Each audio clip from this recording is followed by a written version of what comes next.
नमस्कार, मैं हूं चित्रा त्रिपाठी। आज सुबह से ही आप आज तक पर नया तेवर, नया कलेवर देख रहे हैं। आज तक पहले से बेहतर, पहले से शानदार और पहले से बेहतरीन लुक में आपके लिए खबरें लेकर आए हैं। आज से ही आज तक पर हर रोज शाम 7 बजे शंखनाद होगा। शंखनाद अत्याचार, अन्याय और अपराध के विरुद्ध। शंखनाद होगा बेतरतीब उलझी हुई सियासत और सड़े हुए सिस्टम के विरुद्ध। शंखनाद होगा हर उस आवाज के लिए जिसे किसी भी तरह से दबाया गया। आज से रोज शाम 7 बजे शंखनाद के लिए आप भी रहिए पूरी तरह से तैयार। और आज शंखनाद उस सियासत के खिलाफ जो महापुरुषों के नाम पर होती है। बंगाल में सुभाष चंद्र बोस के नाम पर चुनावी राजनीति घूम रही है। केंद्र सरकार ने सुभाष चंद्र बोस के जन्मदिन पर पराक्रम दिवस मनाने का ऐलान कर दिया है। तो टीएमसी बिफरी हुई है, क्योंकि टीएमसी को लगता है कि सुभाष चंद्र बोस बंगाल के हैं और बंगाल टीएमसी का है। इसीलिए नेताजी टीएमसी के हुए। इस पूरी सियासत का विस्तार आपको जरूर देखना चाहिए। देखिए। जय हिंद, जय हिंद, जय हिंद, जय हिंद, जय हिंद, जय हिंद, जय हिंद, जय हिंद, जय हिंद। वो नारा जिसने क्रांति की अलख जगाई, और वो क्रांति वीर जिन्होंने माँ भारती को गुलामी की दास्ता से मुक्त करने के लिए प्रण प्राण लगा दिए, उन्हीं नेताजी के नाम पर बंगाल में नेतागिरी हो रही है। देखिए कैसे। केंद्र सरकार के संस्कृति मंत्रालय की ओर से ये गजट जारी किया गया है। इस गजट में ऐलान किया गया है कि 23 जनवरी को यानी नेताजी सुभाष चंद्र बोस के जन्मदिन को देश पराक्रम दिवस के रूप में मनाएगा। इतना ही नहीं, इसके लिए बाकायदा 85 सदस्यों वाली एक कमेटी बना दी गई है। इस कमेटी की अगुवाई खुद पीएम मोदी कर रहे हैं। इसी कड़ी में बीजेपी 23 जनवरी को कोलकाता के ऐतिहासिक विक्टोरिया हॉल में एक समारोह भी करेगी, जिसमें पीएम मोदी शामिल होंगे। हम गरिमा और सम्मान के साथ नेताजी की जयंती को पराक्रम दिवस के रूप में मनाएंगे और प्रधानमंत्री जी उस समय मौजूद है। ये हमारे लिए गर्व की बात है। लेकिन बीजेपी का ये ऐलान टीएमसी को चुभ गया, क्योंकि बंगाल की संस्कृति में रचे बसे सुभाष चंद्र बोस को टीएमसी अपना बताती है। वो आरोप लगाती है कि बीजेपी के कोई आइकॉन ही नहीं है यहाँ। वो क्या जाने बंगाल को, बंगाल के महापुरुषों को। ये केंद्र का जो सत्ताधारी दल है, ये बंगाल के जो आइकन है, जितने सारे आइकन, चाहे ठाकुर श्री श्री रामकृष्ण परमहंस देव हो, स्वामी जी हो, नेताजी हो, रविंद्रनाथ टैगोर हो, चाहे उनका जन्मभूमि कहाँ है, जाने या ना जाने, फूल बोले या ना बोले, लेकिन उनके बारे में ऐसे बोलते हैं जैसे कि उनसे हम लोगों को सीखने पड़ेगा इन लोगों के बारे में। ममता बनर्जी तो 2 कदम आगे निकलकर बीजेपी को घेरने की कोशिश करती हैं। वो कहती हैं कि टीएमसी तो पहले से मांग करती रही है कि सुभाष चंद्र बोस की जन्म जयंती पर राष्ट्रीय अवकाश होना चाहिए। केंद्र की घोषणा करेছে না করেছে, इट इज देयर क्लियर, মানে it is there discretion, but we are not happy. पहले तो नेताजी का नाम मालूम ही नहीं था उनका, वो लोगों का। पहले तो बोला था सब फाइल देंगे, उसका बाद तो आधा दिया आधा नहीं दिया। चुनाव आते हैं तो बंगाल को नाम याद आता है, चुनाव चला जाता है तो बंगाल को भूल जाता है। टीएमसी के सांसद भी एक सुर में यही मांग करते रहे हैं। हमने बोला कि नेताजी को श्रद्धा प्रकट करना है तो ठीक ढंग से करना है। इस साल से नेताजी का जन्मदिन नेशनल हॉलिडे घोषणा किया जाए। और बीजेपी टीएमसी को अपने अंदाज में जवाब भी देती है। मुझे लगता है कि अभी तो निर्णय पराक्रम दिवस का हुआ है। वो आयोजन के रूप में मनाया जाएगा या छुट्टी होगी, ये समिति के बैठक के बाद ही कोई फैसला होगा। प्रस्ताव बहुत सारे लोगों के आए हैं। नेताजी का परिवार केंद्र सरकार की घोषणा से खुश तो है, लेकिन उनके परपोते कहते हैं कि देश सुभाष चंद्र बोस की जयंती देश प्रेम दिवस के तौर पर मनाता रहा है। यही नाम होता तो बेहतर होता। দেখুন, কেন্দ্রীয় সরকারের এই ঘোষণাকে আমরা স্বাগত জানাচ্ছি। बंगाल के चुनाव में आइकॉन के सहारे विजय की रणनीति बनाने वालों की होड़ लग गई है। ये जताने की होड़ लग गई है कि महापुरुष किसके हैं, और जिसके हैं उसका बंगाल है। मनोज्ञा लोईवाल के साथ इंद्रजीत कुंडू, कोलकाता, आज तक। तुम मुझे नेताजी दो, मैं तुम्हें जीत दूंगा। नेताजी का पुराना नारा कुछ यूं बदल दिया है अपनी अपनी सहूलियत के हिसाब से मौजूदा दौर के राजनीतिज्ञों ने। और इसी पर बातचीत करने के लिए दो खास मेहमान इस वक्त हमारे साथ शंखनाद का हिस्सा बन चुके हैं। उनका तारुफ आपसे करवा देती हूं। भारतीय जनता पार्टी की ओर से राज्यसभा सांसद और प्रवक्ता सुधांशु त्रिवेदी जी इस वक्त हमारे साथ मौजूद हैं, और साथ ही रिजू दत्ता जो कि टीएमसी के नेता हैं वो भी हमारे साथ जुड़ चुके हैं। लेकिन सबसे पहले रिजू दत्ता जी, शुरुआत आपसे ही करते हुए, शंखनाद तो बहुत पहले ही हो चुका था पश्चिम बंगाल में अलग अलग पार्टियों का, लेकिन पराक्रम दिवस से बीजेपी के क्या डर गई है टीएमसी?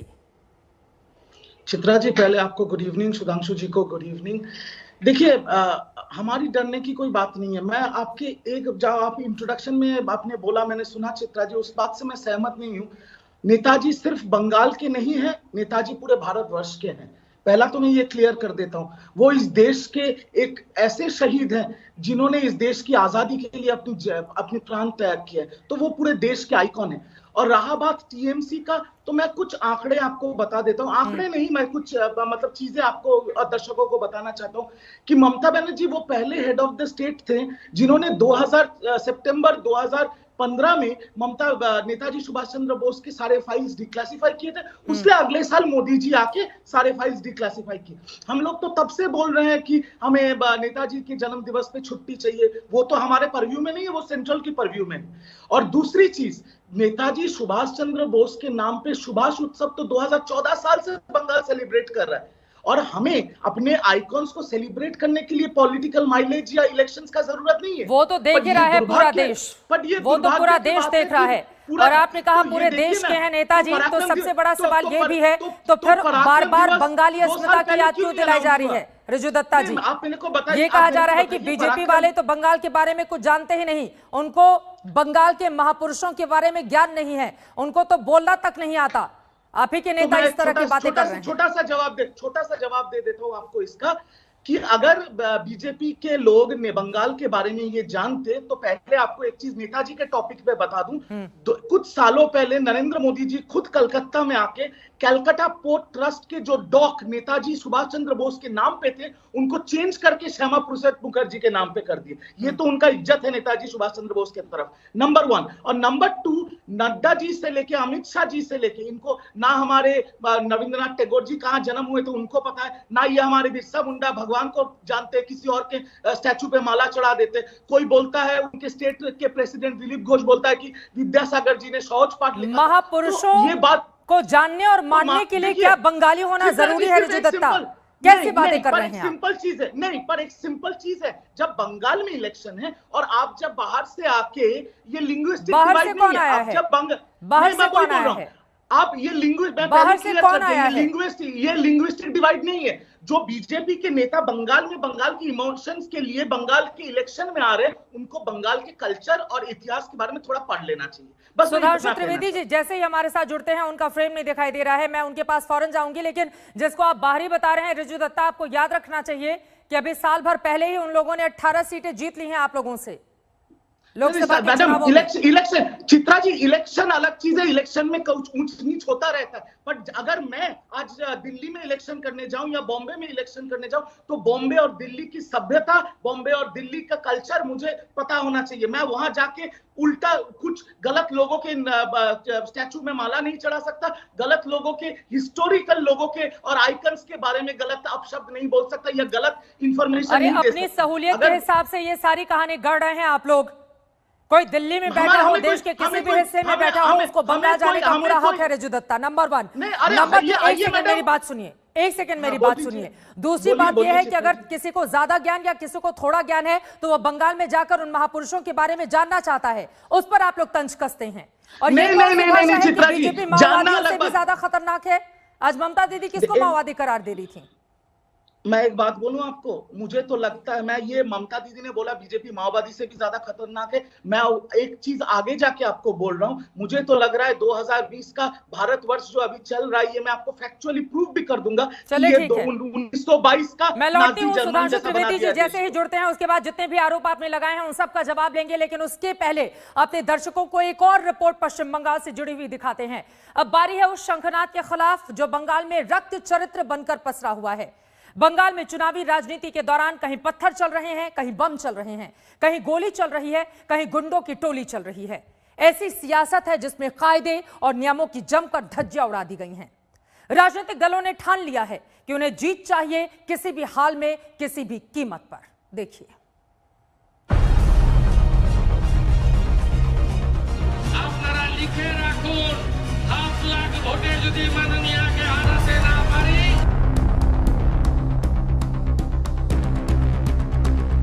বিজেপি সেম ছাত্র মেরে ছাত্র প্রেম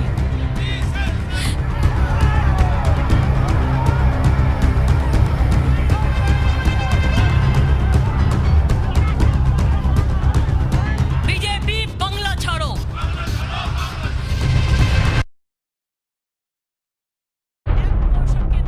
ममता ने 2007 में लेफ्ट को उखाड़ फेंकने की शपथ जिस नंदीग्राम से खाई थी, उसी नंदीग्राम से ममता बनर्जी ने 2021 में मास्टर स्ट्रोक चलते हुए बीजेपी के गेम प्लान को सबसे बड़ी चुनौती दे डाली।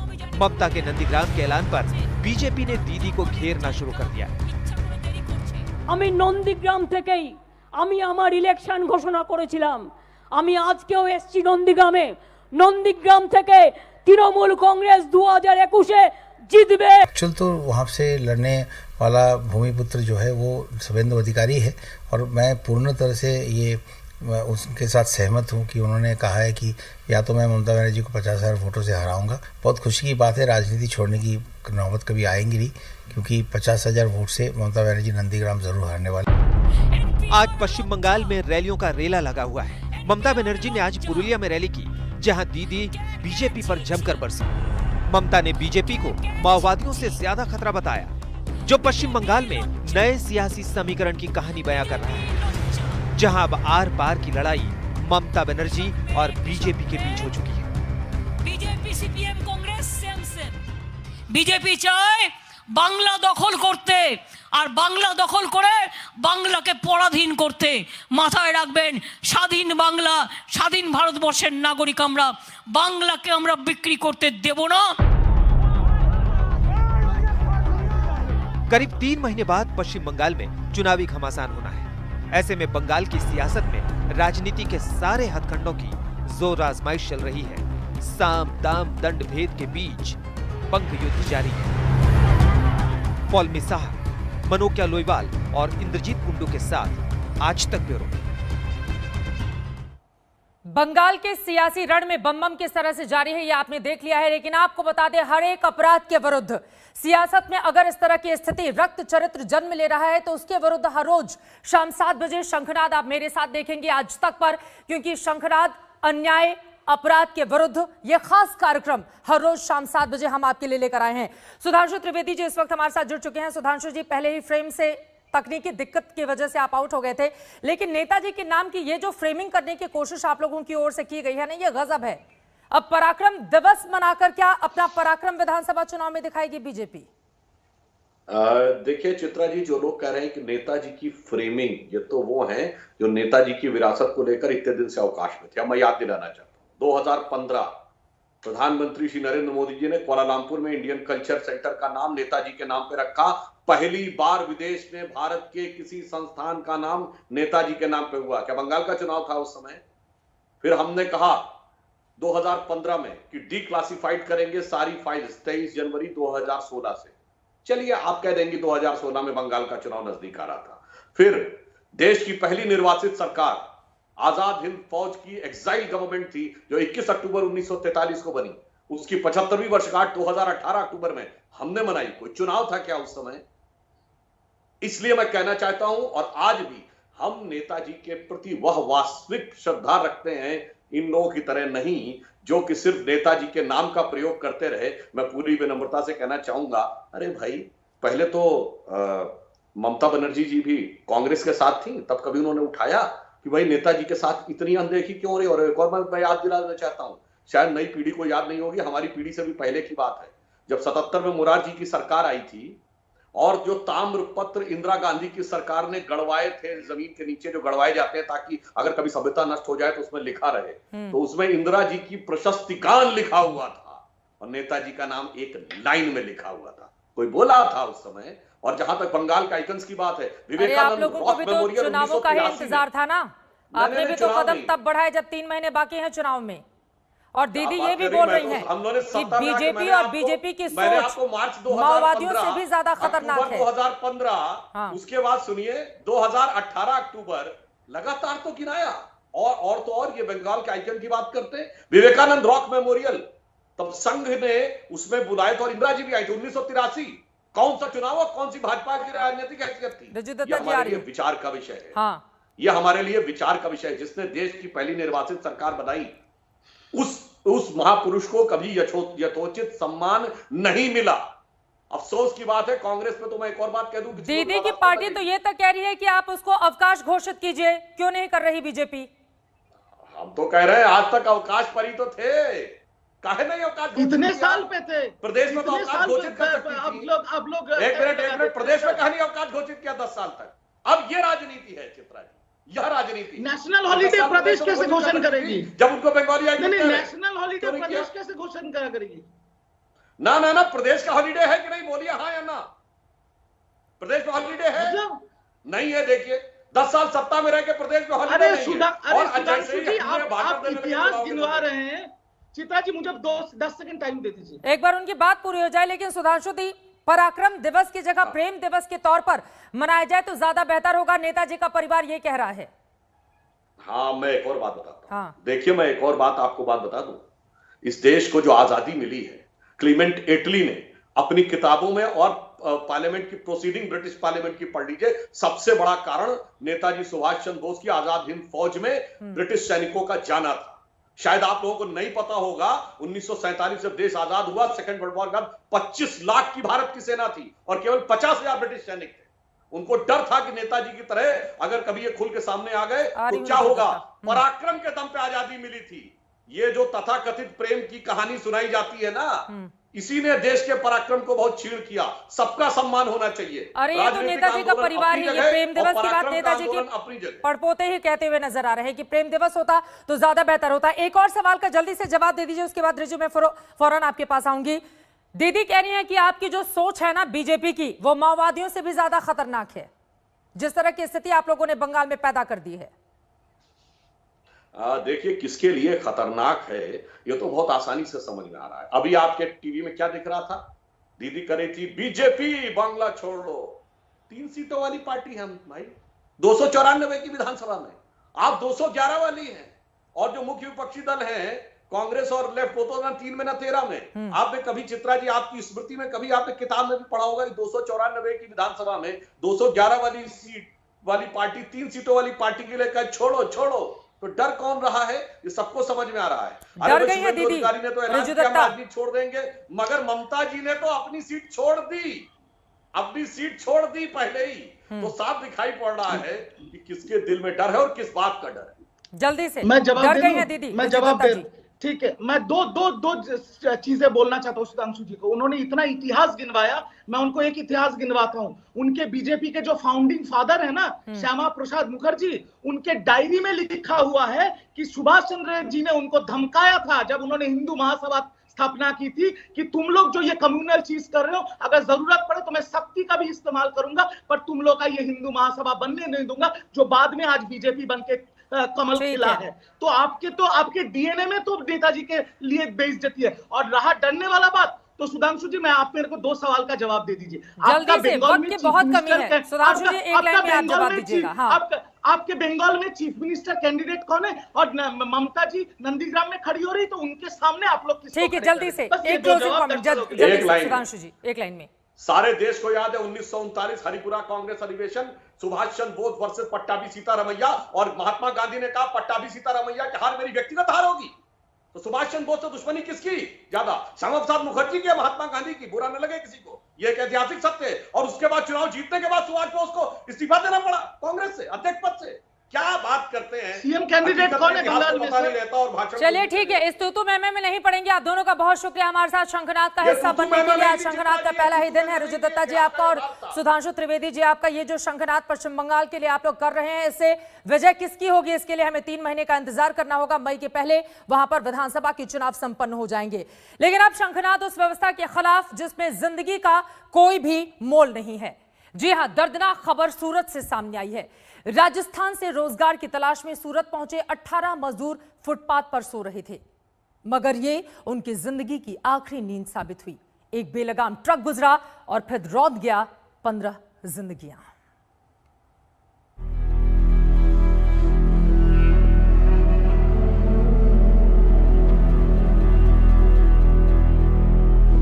बिखरी पड़ी है टूटी फूटी गृहस्थी, बिखरे पड़े हैं कपड़े, बिखरी हैं चप्पलें, बिखरे हैं घर के सामान, और जैसे सब बिखरे हैं वैसे ही बिखरे पड़े हैं शव।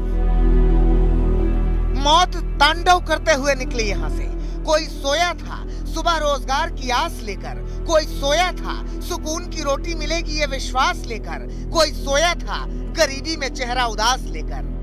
लेकिन एक बेलगाम ट्रक गुजरा, और ऐसा गुजरा कि 15 लोगों की जिंदगी को टायर के नीचे रौंद गया। इस 6 महीने की बच्ची को देखिए, जी भर देखिए। बताया गया है कि इसका नाम प्रियंका है। इस मुस्कुराती हुई नन्ही सी जान पर दुखों का पहाड़ टूटा है। जानते हैं, एक दिन पहले ही पिता इसे राजस्थान से गुजरात के सूरत लाए थे, इसलिए कि सूरत में कमाएंगे तो बिटिया को अच्छे से पढ़ाएंगे, काबिल बनाएंगे। लेकिन एक दिन पहले देखे गए सपने पर मौत का ट्रक चढ़ गया। माता पिता और भाई इस हादसे में गुजर गए। अब बची है तो सिर्फ 6 महीने की प्रियंका। सूरत से करीब 60 किलोमीटर दूर कोशांबा गांव के पास बेहद तेजी से ये ट्रक गुजरा। ट्रक अनियंत्रित होकर एक ट्रैक्टर से टकराया और नियंत्रण खोते हुए रौंदता चला गया मजदूरों को, जो राजस्थान से रोजी रोटी की तलाश में गुजरात आए थे और फुटपाथ पर सोए थे। एक्सीडेंट हुए सर, खा के निकले, अचानक कीम से मैं खाली से टर्न मारा, आरेट जा रहा था भरने के लिए। वो गन्ना वाला आया, गन्ना वाला थोड़ा सा मिस्टेक किया, अपन तो टर्न तो मार दिया, कट गई गाड़ी, लेकिन बाद में सीधा ही नहीं हुआ। सीधा नहीं हुआ, गाड़ी सीधा चली गई, गन्ने में लड़ गई। और गन्ने में लड़ गई तो अपने सब हाथ कान बंद हो गया। अब किधर गाड़ी जा रही है किधर नहीं जा रही है, स्टीयरिंग लॉक हो गई। फिर अपने को कुछ पता ही नहीं चला क्या हो रहा है क्या नहीं। इस हादसे ने पूरे देश को हिला दिया। प्रधानमंत्री नरेंद्र मोदी ने हादसे पर दुख जताया। सूरत ट्रक दुर्घटना में लोगों की जान जाना बेहद दुखद है। मेरी संवेदनाएं पीड़ित परिवारों के साथ है। घायलों के शीघ्र स्वस्थ होने की कामना करता हूं। केंद्र सरकार की ओर से मृतकों के परिवार वालों को 2-2 लाख रुपए मुआवजा और घायलों को 50-50 हजार रुपए मुआवजा देने का ऐलान किया गया है। गुजरात के मुख्यमंत्री विजय रूपाणी ने भी हादसे पर दुख जताया और मृतकों के परिवार वालों को 2-2 लाख रुपए मुआवजा देने का ऐलान किया। राजस्थान के मुख्यमंत्री अशोक गहलोत ने भी दुख जताया है, लेकिन इस दुख से कहीं ज्यादा बड़ा दुख ये है कि ऐसे हादसों पर लगाम क्यों नहीं लगती। ऐसा कब होगा जब लोग फुटपाथ पर सोने के लिए मजबूर नहीं होंगे और ऐसे हादसे नहीं होंगे। सूरत से संजय सिंह राठौड़ के साथ आज तक ब्यूरो। इन गरीबों की मदद के लिए हो शंखनाद, इन कमजोर लोगों की आवाज बजने के लिए हो शंखनाद, और साथ ही उम्मीद यही कि दोबारा इस तरह से हादसे नहीं हो, इस वजह से हो शंखनाद। शंखनाद में आज के लिए बस इतना ही, लेकिन रोज शाम 7 बजे मेरे साथ आज तक पर आप जरूर देखिएगा शंखनाद। एक ब्रेक के लिए रुकेंगे, आगे खेल की खबरें विक्रांत गुप्ता के साथ।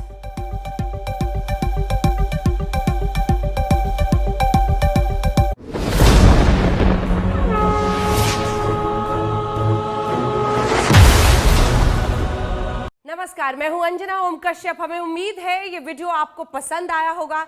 लेटेस्ट खबरों के लिए यूं ही देखते रहिए आज तक, और इस वीडियो के पसंद आने पर लाइक, शेयर एंड सब्सक्राइब करना ना भूलें।